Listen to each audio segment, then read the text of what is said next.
আসসালামু আলাইকুম। আপনারা সকলে কেমন আছেন? আশা করি সকলে ভালো আছেন। আলহামদুলিল্লাহ আমিও ভালো আছি। আজ আপনাদের জন্য অন্যরকম একটি মনোরম পরিবেশে, প্রাকৃতিক পরিবেশে রান্না করার উদ্দেশ্যে যাত্রা করলাম। তো বন্ধুগণ, আমি সামনে, আমার অন্য সহকারীরা পিছনে। তো থাকেন আমরা কি কি নিয়ে যাচ্ছি। মশলা কোটা নিলাম, অন্য বন্ধুরা লাকড়ি নিচ্ছি, বন্ধুরা পাতিল, চাল, সবজি নিয়ে যাচ্ছি। তো আমাদের এখানে নতুন ধান কাটা হয়েছে, খেলাধুলা করবো। দেখেন তো বন্ধুরা পরিবেশটা কিরকম লাগবে। চলেন আস্তে আস্তে করতে থাকি। এখানে 3টা আইটেম করা হবে।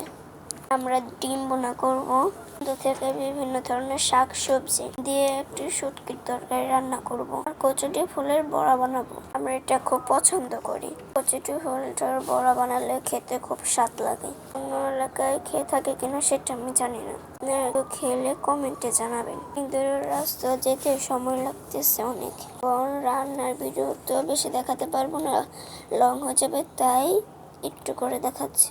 দেখেন আমরা এখানে সবকিছু পরিবেশন করি। শেষ অন্য বান্ধবী বন্ধুরা বলছে জোলা পাতারে খেলবে। তো আন্টিকে বললাম, আন্টিও রাজি হয়ে গেল। আমরা একটা পিকনিকের ব্যবস্থা করে আমরা কয়েকজন বন্ধু মিলে কচুটি ফুল উঠাতে চলে যাচ্ছি। কয়েকজনের মিলে অন্য যে ব্যস্ত থাকবে। এলাকায় এটাকে বনভোজন বলে। আমাদের এলাকায় কি বলে তা তো আমি জানি না। আমরা কতগুলো বন্ধু বান্ধবী সবাই মিলে ফুল কুড়োতে ছিলাম। তো বন্ধুগণ, এতটা আনন্দ হচ্ছে, আপনাদের কাছে শেয়ার না করলে ভালো লাগতো না। আজকে ভীষণ মজা হবে ও ভালো লাগবে। তো আমার মনে হয় রান্নাটা খুব ভালো লাগবে। এই যে আমি একে একে কয়েকটা ফুল উঠিয়ে নিলাম। অন্য বন্ধুরা খুঁজতেছে, আনতেছে। ওই দিকে বন্ধুরা ফুল খুঁজতেছে এবং উঠাইতেছে। ফুল কুড়ানো শেষ, এখন রেডি করে নিব ভরার জন্য। সবগুলো বন্ধুই বসে গেলাম। আমি একে একে সবগুলো ফুল ডাটা থেকে ছাড়িয়ে নিব। আমার আরেকটি নতুন আন্টিও বসে গেল। ও নাকি আমাদের সাথে বনভোজন খেলবে। কে বললাম ডিম আর চাউল নিয়ে আসে। আমরা প্রত্যেকে ডিম আর 1 পট করে চাউল দিলাম। আর লাড়কি মশলা অন্য সব উপকরণই হলো আন্টির বাসা থেকে। আমি অন্যরকম একটি শাক উঠাতে চলে আসলাম। এখন আবার গাছ থেকে কিছুটা পুঁইশাকের পাতা ছাড়িয়ে নেব। দেখতে থাকেন, এটা আমাদের এমনিতে একটি চালের উপর। এদিকে আমরা অন্য কিছু রেডি করতে করতে এদিকে ডিমটা হয়ে গেল। বন্ধুগণ, এখন আমরা অন্য কিছু বসিয়ে দেব। কিন্তু আমরা বন্ধুদের মধ্যে পরিষ্কার করে চুলাটা উঠিয়ে দিলাম। তো 15 দিন যাবত শ্রম দিচ্ছি। ধান কাটার পর পরিষ্কার করে আমরা এখানে চুলা উঠিয়ে নিলাম। প্রায় এখানে খেলার ব্যবস্থা করেছি। এখন আমি একে একে কচুরি ফুলের বড়াগুলো সবগুলো দিয়ে দিচ্ছি। এখন আমাদের রান্নাটা প্রায় শেষ। তো এখন পরিবেশনের পালা। তো সারাদিনের পরিশ্রম এখন সার্থক হতে যাচ্ছে।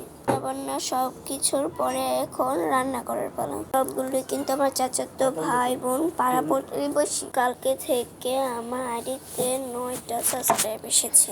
ভাই ও বোন আমার আইডিতে দয়া করে সাবস্ক্রাইব করেছে।